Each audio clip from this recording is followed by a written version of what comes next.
ప్రభు ఆమె హృదయమును తెరిచెను గనుక పౌలు చెప్పిన మాటల యందు లక్ష్యముంచెను అని దేవుని యొక్క వాక్యంలో మనం చదివాం.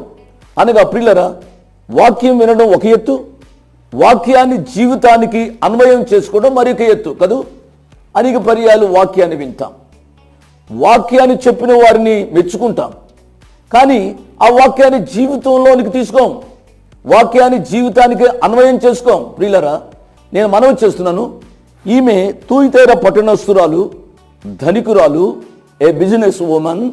ఆమె దేవుని వాక్యాన్ని విని మారు మనసు పొందింది. ఇంకొక మాటలో నేను చెప్పాల్సి వస్తే తన పాప జీవితాన్ని అంతటినీ ప్రభు యొక్క పాద సన్నిధి దగ్గర ఒప్పుకుంది. యేసు ప్రభువాన్ని తన హృదయంలో స్వీకరించడం ద్వారా యేసు ప్రభువాన్ని తన సొంత రక్షకునిగా అంగీకరించింది. అంతటితో ఆమె ఆపలే. ఆమె ఏమి చేసింది అనగా, ఏ రక్షణానందము తన హృదయంలో పొందిందో